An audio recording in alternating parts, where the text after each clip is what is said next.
Dory 1, this is Fire Team Delta. Dad's coming home.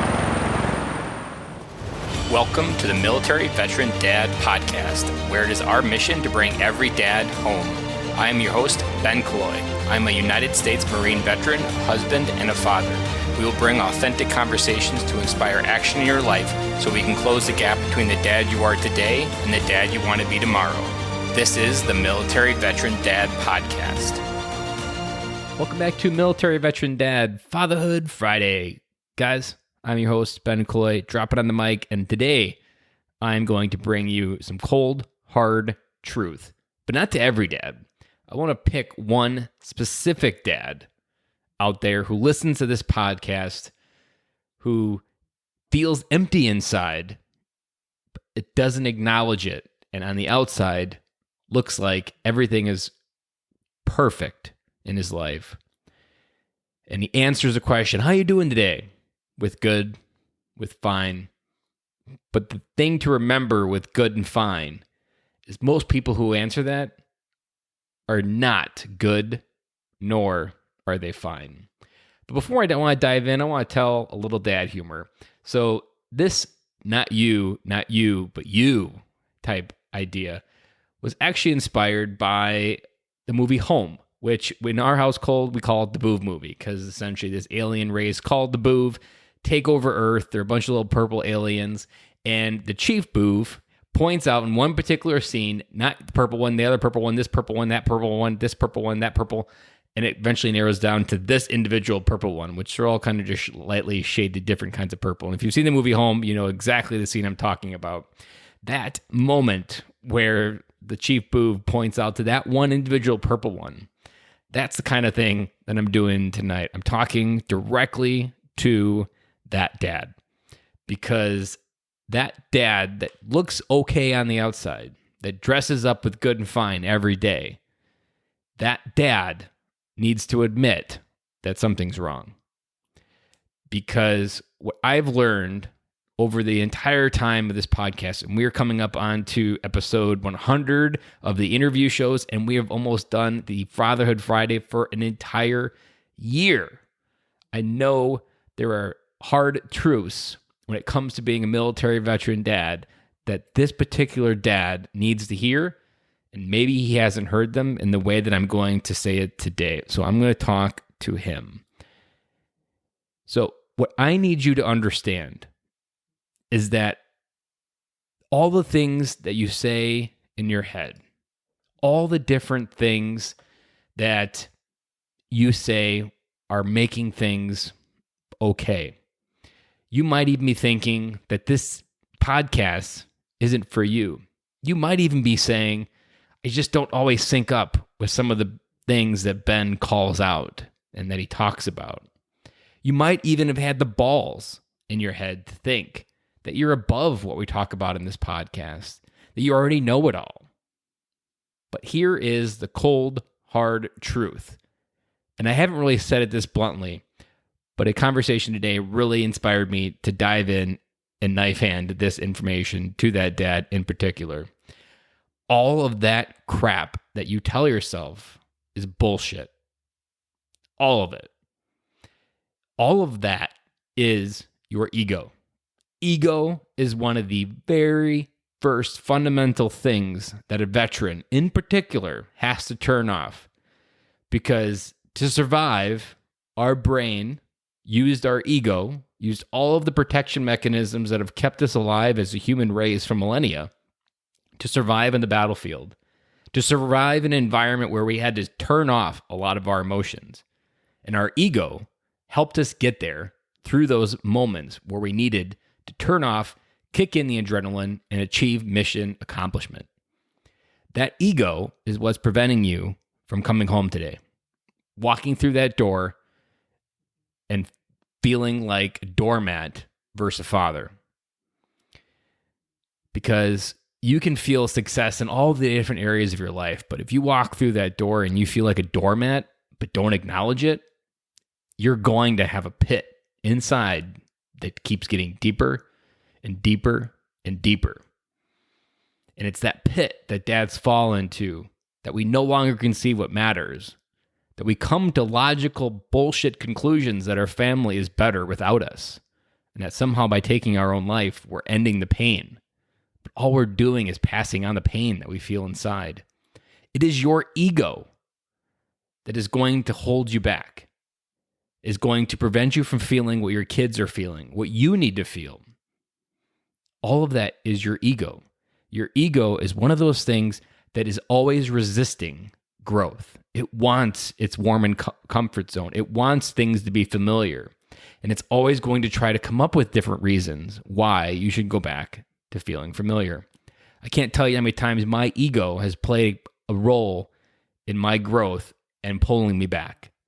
Because for almost 30 years of me being alive on this earth, I was a particular type of person. And it's only in the last 5 that I've really started to define it. So my brain remembers very vividly what it was like for those first 30 years, living those different things, having these certain truths be true every day in order to wake up and go to work. But I had to start calling bullshit on those different things. And every time I've been able to push through something and get through it. Because you can justify anything in your head. You can justify that ice cream and Oreos is worth it because you had a hard day at work, and maybe it's not ice cream and Oreos. Maybe it's a beer. Maybe it's your ego saying, you know what? A beer has always been that one thing that kind of helps you calm down at night. You had a long day. Have that beer. But maybe that beer that you have is something that keeps going. Maybe that beer is something that you continue as a trend. The next thing you know, you might be getting divorced because you become an alcoholic. That ego was just trying to find familiarity. And we didn't have the consciousness to realize that we could push back, that we had a choice through all of it, that we didn't have to do it the way that we were doing it. But your ego wants you to go back there. Because what your ego knows true in your heart is that you have shit in your shadows.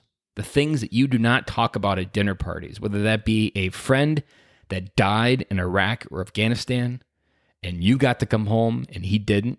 Maybe it wasn't one friend, maybe it was 10 friends.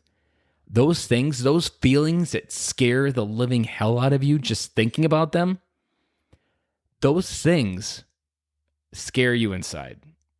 And dealing with them, going through that darkness, that shadow, is not something that's comfortable. It is not something that's easy, which is why your ego is always trying to keep that shit inside your shadows. And as long as it's in the shadows, it can kind of create this persona of everything being okay. Look, everything that's in the light is perfect. Lo and behold, 80% of your own circle is in a darkness, and you're only living a life of 20% that's in the light. Imagine a person that's living 20% in the light and he hides everything else who he is. Think of that person, of how much they're on autopilot. And I bet that's you. Not the other purple one, this purple one. The one that I'm talking to tonight that doesn't acknowledge and comes up with all these BS reasons of why things are the way they are, and that it's perfectly okay being the way they are. And I'm all about giving someone grace and understanding that everybody's trying, especially that 2020. Nobody's been trying more than me. I've been trying in different ways, and life just keeps throwing different things at me. But I keep going. I keep going and going and going, and I keep changing, because nothing changes if nothing changes. What you don't realize, and what the ego doesn't let you see, is that you need other people in your life to move forward. You're not meant to go through that darkness alone. You had a tribe when you were in the military. You had a brother that had your six, that you knew if you had to go into battle and you had to move up to that house to scout it out and see what was up there, you knew there was someone behind you that had your six. But right now, wherever you're listening to this podcast episode, you feel alone. You feel that if you go into that darkness, you might not come out because you don't know what's in there. And that scares the living hell out of you. And I want to tell you that that's okay. This is where the grace comes in. Acknowledging that that scares you, that is a very human thing. It's not ego. That's not anything. That's an emotion. Something we probably haven't felt in a long time if you're this dad that I'm talking to. But it's perfectly fine to be scared. But you have to admit that to yourself, because if you don't admit that to yourself, you're living a lie every day that everything's okay and good and fine. But it's not. What you have to remember is that being a man, especially in 2020, it works when we lean in, when we put our ego aside and we engage with life, but not just engage with the work and the nonsense. Engage with your family. Engage with a brotherhood. Maybe that's not the military. Maybe you are a veteran and you're on the other side of transition and you're no longer serving in the military. Find that tribe. Because what anybody knows, if they have a tribe to do life with, and I'm not talking about drinking a beer and sharing the ESPN news from that day. I'm talking about someone that if that person's going through divorce, everybody in that tribe has their back. That tribe will help get you through what that darkness is. Because 9 times out of 10, someone in your tribe has already walked through that darkness. They already know where the booby traps are. They already know where the landmines are. And they already know where the claymores are. But you can't do it alone. And that's the biggest lie that we tell ourselves. Because what I've learned in the last 5 years is that there's this crazy thing that happens. If I were to rewind my life to about 4.5 years ago, I was at a point where I was climbing the mountain just like everybody else does. I was going to school. I had started a family. I had a job. I was doing everything. We had a house. And I felt like I was climbing on a mountain and I was stuck. And I looked up and I felt like there was this halo cloud around the mountain that prevented me from seeing anything higher. And when I looked down, all I could see was the shit that I was still holding on to, that I wasn't really acknowledging, that I was still carrying with. The shit that's in the darkness. That stuff that's there, that shit you're holding on to, the cloud that's above your head, it's scary. You might be 2,000 feet up on this mountain and you're looking down like, man, if I fall, I'm bouncing, because it's a long fucking way down. Then you look up and you're like, man, I don't even know where to go. I don't even know if there is a top because I can't see through these clouds. But what you don't know is that cloud only comes when you're standing still. When you are not engaging with your life in a way that's growth, in a way that's moving forward and building a better tomorrow, a better you, that cloud just sits there.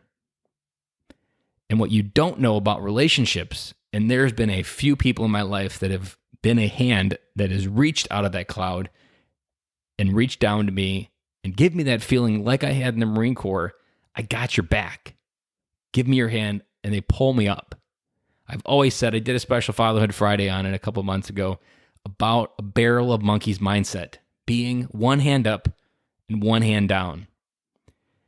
And that's what that is when someone reaches down through the cloud to grab a fellow brother who's struggling to help lift him up. But what you don't remember, and what I don't remember either in that moment of looking behind me, is there were so many other men still climbing. I could have easily been that hand for someone else, because there's always someone ahead of you and there's always someone behind you. We were never meant to do life alone. That's why I repeat over and over. If it hasn't sunk in and you've listened to the podcast, you're not picking up the right vibe, because I've repeated more times than I can count that for millennia, men survived in a tribe.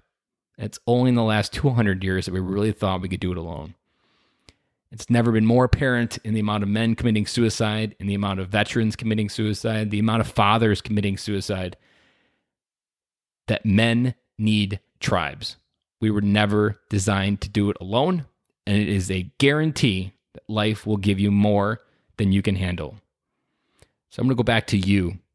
I've just pulled the veil back and ripped off your Band-Aid that you hold on you're good and fine, and I've just exposed the scab. It probably fucking hurts. I hope it does a little, because that pain that you feel right now, that is a moment where you could actually think back from this moment in the future. I want you to do an exercise with me. If you're the dad that I'm talking to, imagine yourself on October 9th, 2021. and you look behind you on the mountain that you're climbing, and that shit that you're holding on to isn't there. You cut that cord a long time ago. You consistently can see higher on the mountain of where you're headed. You can consistently look behind you and enjoy the view, which is your family that you're building every single day when you show up as a dad. And when you look down, you consistently see men behind you that you're able to help and show the way. Because like I said before, that shit in your darkness is scary. It's frightening. But someone has gone through it before. And you can help someone else go through it as well. Just like someone, hopefully, on October 9th, 2021, helped you get through. Because guys, that version of you, the particular dad I'm talking to on October 9th, 2021, imagine how you would feel on that day, a year from now, if all of that shit that I just said came true. Imagine the connection that you could feel with your kids.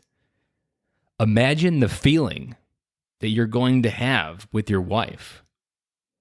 Imagine the amazing sex and connection that you would have with your wife when your mind is no longer worried about someone noticing the shadows of your life, when you're no longer worried about contending with the emotions that maybe you're feeling in the middle of having sex with your wife, whatever it may be. Imagine that feeling of how good October 9th, 2021 feels. And now imagine today, October 9th, 2020, a year filled with entire balls of shit that nobody saw coming. Imagine that year that we've had this year. And you look back a year from now and say, you know what? October 9th, 2020, that was the day that I cut the fucking cord on my shit. I decided to go through the darkness. I maybe reached out to a counselor to help me through. I reached out to a friend who I know went through this. And today is the day that changed everything. That October 9th, 2020 is a date that you remember forever. Just like my January 27th, I've kind of coined as my alive day. Just like people who survive IEDs coin their alive days. Every day after January 27th is bonus for me because I feel more alive now after January 27th than I have my entire life. And I needed that day to happen to get me to the point where I'm at today. And this could be your day. October 9th, 2020 could be the day that changed everything for you because you acknowledged the dad that I'm talking to. You pulled back the shit and said, you know what? That's me. And today's the last day I ever get labeled as the dad that's hiding. The dad that doesn't acknowledge what he's acknowledging, that he needs to acknowledge. And the dad that said, I'm going to go home, love my kids, love my wife, and never look back and continue to grow and be the best fucking dad I could be. If you've heard me talk on the podcast a lot, I've often said, your friend died in Iraq and Afghanistan, so you could come home and be the best fucking dad you could be. If that dad, that friend that you lost was a dad, there's a dad out there that no longer gets to hug their kids, no longer gets to feel the connection with his wife. You do. To honor his legacy of what the gift that he gave you, to come home and hug your kids, you need to recognize October 9th is that day to turn, to make sure that every day you live a life worth remembering that sacrifice that our friends and brothers gave us. It doesn't matter if you lost a friend. I live and connect with my kids in a way, hopefully, that I'm living up to the life that those dads never got to have. Because that's what it's about, guys. And so you, the dad I'm talking to, think about this. What are you holding on to? Can you cut it today? And what does your October 9th, 2021 look like? Guys, I'm going to sign off, and I will talk to you guys again on Monday.